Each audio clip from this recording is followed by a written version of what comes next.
Hey everybody, welcome to GARDNSOUND 365. My name is Gardner and this is the show where I write music every day for a year. I'm feeling marginally better today, but you can tell by the nasal nature of my voice that I am still suffering from a very bad cold. I don't know what strain of the common cold this is, but listen, if you're going out and you're gonna be smooching, watch yourself because this one's nasty.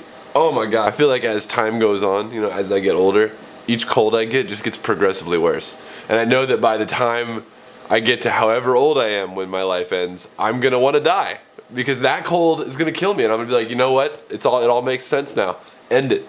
I'm gonna do a video today. Still can't continue my series on the genre of funk that I'm working on because it requires me to sing and I cannot sing with this cold. It's not gonna happen. I've got a video that I wanna do today that I've been planning for a while. So here we go. Today's video is called $25 versus $2,500 synthesizer. Damn, those are some pretty sweet synthesizers, you might say. You would be correct. So what you're gonna do is plug all your stuff in, because you totally did that before you started the camera. And you're gonna plug them in with the cables that you made yourself because you watched my tutorial on how to make your own cables. Alright, let's see here. Too many cables. Main output left. Hey, you couldn't tell I was sick if you didn't know me. So there we go. Once you got your, oh god damn it. There you go. Once you got, fucking. Where are my glasses? All right, initiate noise making. What's wrong with fucking?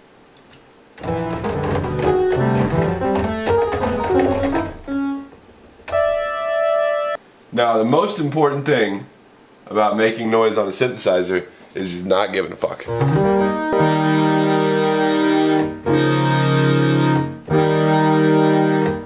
Alright.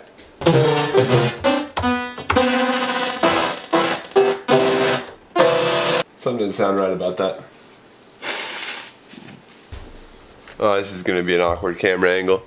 I can already feel no one's going to watch this video. In case it wasn't clear, $2,500 synthesizer, $25 synthesizer. What makes this thing $2,500? What makes this thing $25? Well, let's start with the obvious things. Construction quality. This is made out of polished, sanded wood paneling, right? Real hardwood, metal. That is metal. This thing is sturdy. Shitty keyboard. Really nice keyboard. It's got one of the finest key beds I've ever played. In fact, this key bed is so good that I haven't purchased another keyboard since I bought this synthesizer, and I've used it to control all of my other synthesizers, of which I have plenty. There are some over here in this rack right there, and there's another rack of synthesizers under my desk right here that you all can't see. It just begs you to play with it. This keyboard is a piece of shit.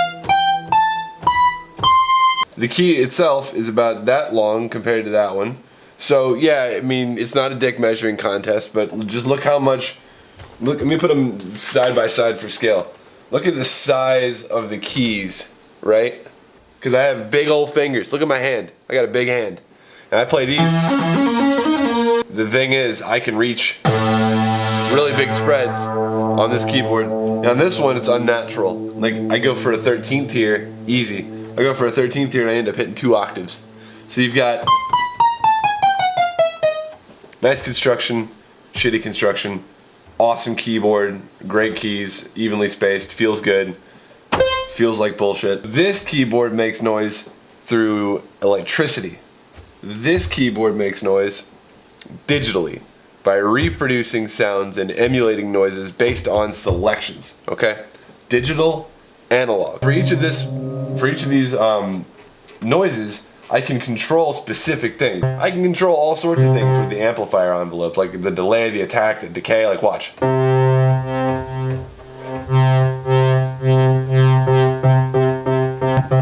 I've changed the noise. On this one, you really don't get that. You get some options, like I can have, let's see here. So I've got these noises. I can change the type of wave that it is. It's really just changing the emulation pattern. So it's going from like sawtooth to triangle to sine saw to that sort of thing. This is changing your FM modulation.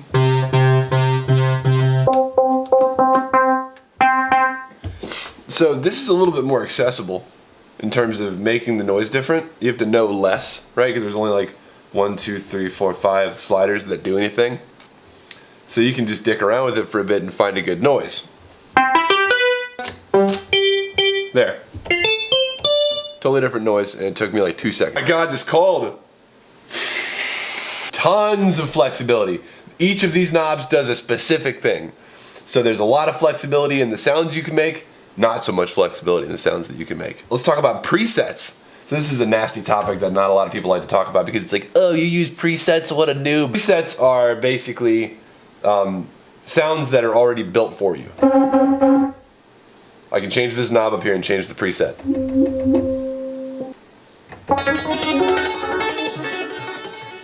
Right. It's just pre-built sounds that someone who works at Dave Smith Instruments determined it was going to sound cool with this when it ships. So these are sounds that you get when the instrument ships, right? That's what a preset is. This one has presets as well.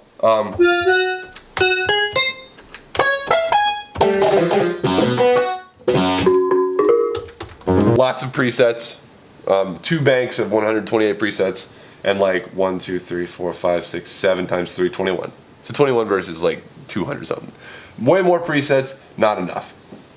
Now, if you're a true synthesizer nerd, you're not going to use your presets anyway. You're going to go to the default patch, and you're going to make your own, right? You can save it. This one you can't do that on.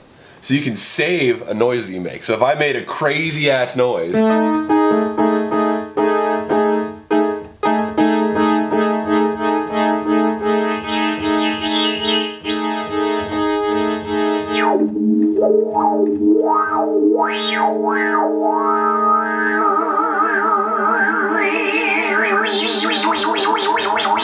if I made a crazy ass noise and I wanted to save it, I can save it here, but I can't save it here. You ever been to a kid's birthday party where they have a shitty entertainer and he's playing a Yamaha keyboard and he's got that dom dom dom dom dom dom dom? You know what I'm talking about.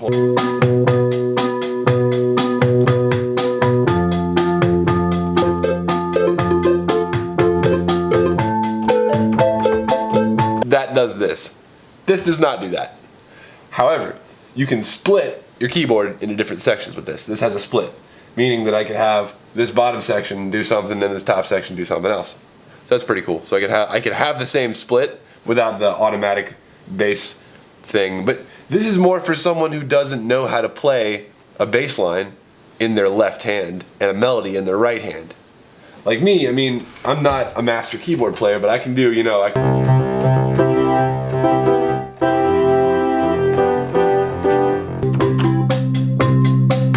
It just sounds so positive.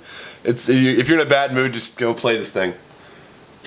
There's a level of assumption that you're making buying a big ass synthesizer like this, is that you know what you're doing. That's what this synthesizer assumes.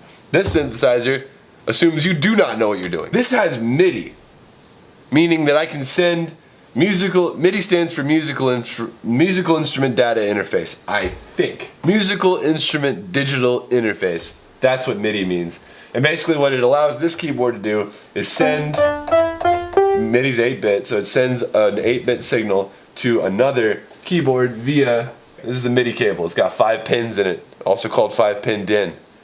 And basically what this does is it just sends information to another synthesizer in the chain, right? And I could play notes here and that synthesizer would understand what I'm doing and it would say, cool, got that bro, and start playing notes for me. This does not have that, which is frustrating. You're probably asking yourself, why do I have this keyboard? This is my guy, right? Why do I even have this? I mean, because it does that. That is so entertaining. I bought it from a thrift shop. It was $25. They probably were more expensive when they first came out. I don't know what they were originally. But like, watch this. If I go into my audio effects rack in Ableton, and I start to add like some simple delay and a whole bunch of reverb. Watch this now. That's pretty freaking cool.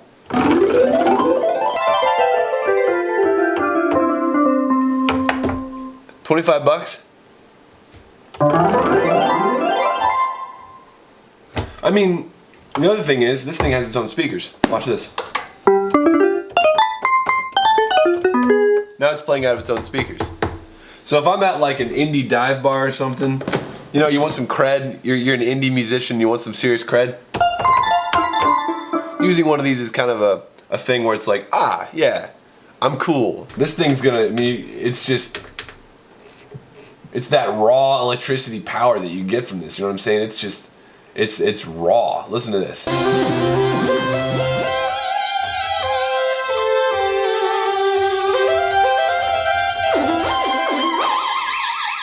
It's unbeatable, right? It's not a question of, is this a better value than that? The answer is no. You need both in your wheelhouse.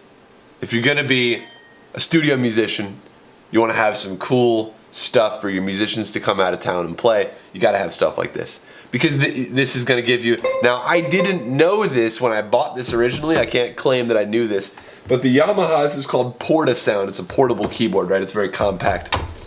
The Yamaha PortaSound, this basically, and you probably were wondering, why does this thing sound like an old DOS video game? It's because the sound card inside of this synthesizer is a sound blaster.